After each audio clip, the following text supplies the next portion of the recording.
Okay, let's talk next then about this negotiation with colleagues, because it's when the key account manager comes back into the organisation, having done in the eyes of the sales director or the sales manager great things, that the negotiation with other parts of the organisation needs to be absolutely tip-top.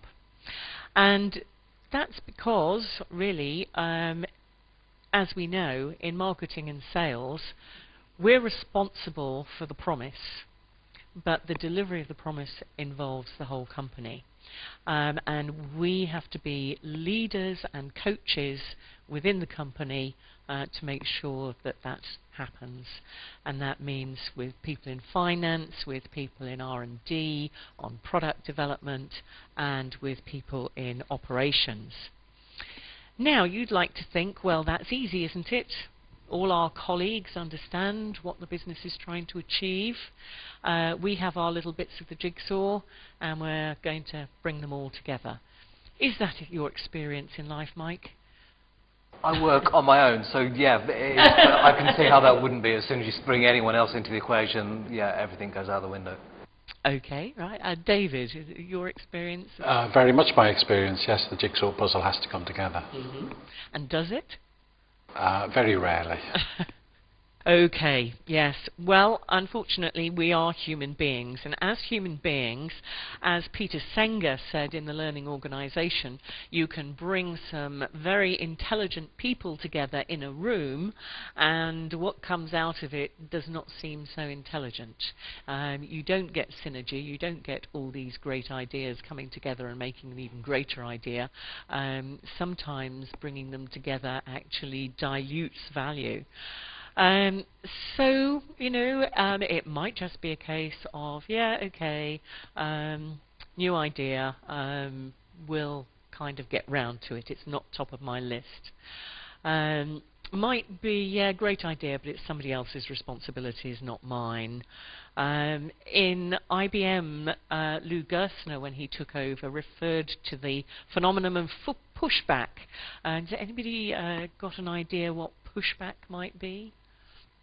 It's the concept of being told something by a manager, perhaps, and the immediate thing being to push back on the basis of what's in it for me, why should I change?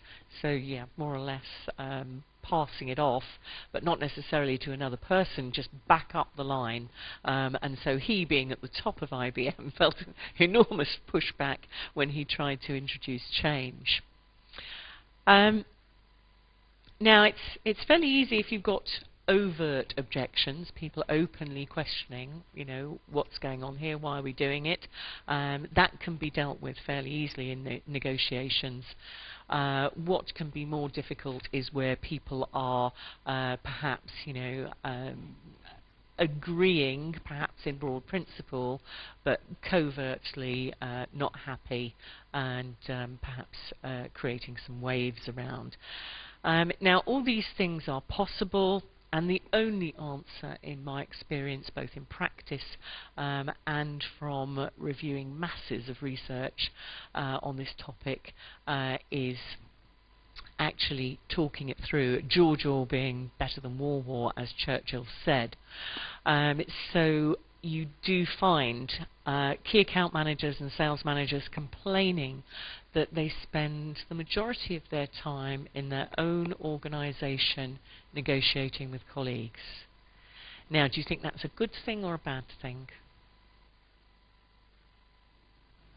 Well, there's no alternative. You have to do it. Yeah, okay. Depends on the culture of the organisation. Some dictate that you have to have that. Others, it's not quite as difficult. Mm-hmm. David? Very, very similar to resolving conflicts. Unfortunately, not everybody's going to be a winner in the situation, but the opportunity to discuss it in their views, then maybe good organisational direction will come out of it. Mm-hmm. Yes, it's the only way, and it does take a lot of time, and I think the sales managers and account managers think, well, we feel we should be spending more time with customers and getting that negotiation right. But actually, from the customer's point of view, it's those negotiations with colleagues to make sure that the basic delivery is right, the risks can be taken out of the business, that really matter in terms of trust, organisational trust and personal trust. So consequently, this is perhaps the most important negotiation in an ironic sort of way.